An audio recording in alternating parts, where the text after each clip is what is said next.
ঘরের ছেলে আর ঘরে ফেরা হয়নি। 29শে মার্চ 2026 সমুদ্র কেড়ে নিয়েছিল বাংলা ইন্ডাস্ট্রির তরুণ তুর্কি রাহুল অরুণোদয় বন্দ্যোপাধ্যায়ের প্রাণ। নমস্কার বন্ধুরা, সম্পূর্ণ আসমা চ্যানেলে আরও একটি নতুন ভিডিও সবাইকে স্বাগত। ভিডিওটি ভালো লাগলে চ্যানেলটি সাবস্ক্রাইব করে পাশে থাকবেন আর অবশ্যই শেয়ার করে দেবেন। আসছি আজকের প্রতিবেদনে।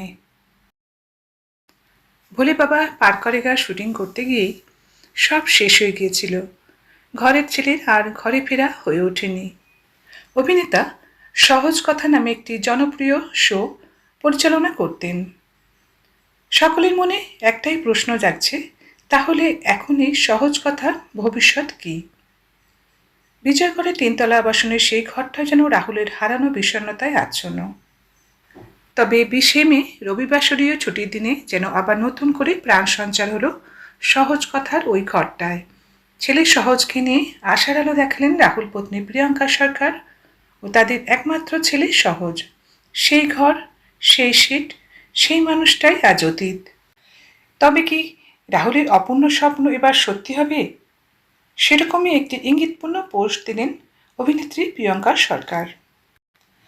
রাহুলের বাড়ির সামনে ছবি তোলা থেকে সহজ কথার সিটি মা ও ছেলের খুনসুটির মুহূর্ত উস্কে দিল এই শোয়ের পুনরায় সম্প্রচারের জল্পনা।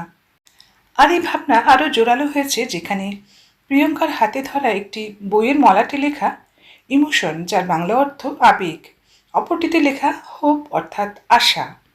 এই ছবিগুলি থেকে অনুমান সহজ কথার আবেগকে আরও একবার নতুনভাবে উপস্থাপনের আশার আলো দেখছেন রাহুলের স্ত্রী প্রিয়ঙ্কা। আর এই যাত্রায় অবশ্যই মায়ের পাশে থাকছে সহজ, তা বলাই বাহুল্য।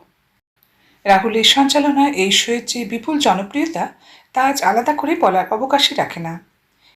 ইন্ডাস্ট্রির পুরনো সেলিব্রিটি থেকে শুরু করে নতুন প্রজন্মের তারকারা এই শোয়ে অংশগ্রহণ করতেন। রাহুলের বুদ্ধিদীপ্ত প্রশ্ন, সঞ্চালনা স্টাইলে মুগ্ধ ছিল আবাল বৃদ্ধ বনিতা। তাই রাহুলের মৃত্যুর পর এই শোয়ের দর্শকেও মনও ভারাক্রান্ত। অভিনেত্রী প্রিয়ঙ্কা আর ছেলে সহজ রাহুলের সহজ কথার হারিয়ে যাওয়া জৌলুস আবার ফিরিয়ে আনতে পারেন কিনা, এখন শুধু তারই অপেক্ষায় দর্শক। অভিনেত্রী প্রিয়ঙ্কা সরকার তার একটি সিরিজ প্রচারে সহজ কথা ফের শুরু হবে কিনা সেই প্রশ্নের মুখোমুখি হয়েছেন সংবাদ মাধ্যমের কাছে। যদিও সেই সময়ে প্রিয়ঙ্কা ইঙ্গিত দিয়েছিলেন আগামীতে সহজ কথায় এগিয়ে নিয়ে যাবেন। প্রতিশ্রুতি বাস্তবায়নের অপেক্ষায় এই শোয়ের দর্শক। আজ তাহলে এখানেই শেষ করছি, আবার আসবো নতুন নতুন ভিডিও নিয়ে। ভালো থাকবেন। সমাপ্ত। ধন্যবাদ।